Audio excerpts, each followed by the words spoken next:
Since 2010, Viktor Orbán is the Prime Minister of Hungary. In order to consolidate his power, Mr. Orbán is creating a corrupt oligarchy in Hungary. He's also letting his family and friends in on the lucrative action. He decides who gets rich in Hungary.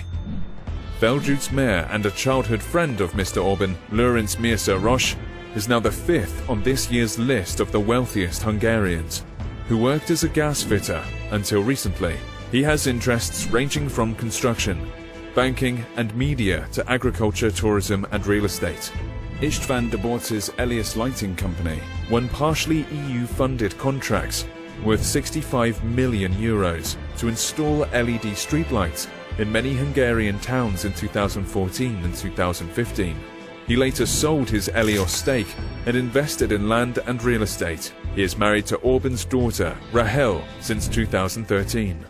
From 2010 to 2016, four Fidesz-linked businessmen, Lajos Simicska, Lőrinc Mészáros, István Garancsi, and István Debord, together won 5% of contracts by value, totaling €1.88 billion. Contracts won by the four men averaged 13 times the size of other contracts. Since 2007, it is estimated that Hungarian public contracts were overpriced on average by 25% compared with market prices. Critics say its economic structure is becoming a miniature version of Vladimir Putin's Russia, where business success is intertwined with political power.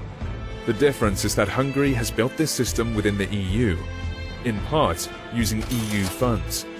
Much of the new Fidesz-linked business elite has achieved its success primarily through state contracts, about 60% of which are funded by the EU. Hungary is, in proportion to its gross domestic product, the EU's largest recipient of EU funds. This is not the way European money should be spent. It is hypocritical to always blame the EU for everything while using its generous subsidies.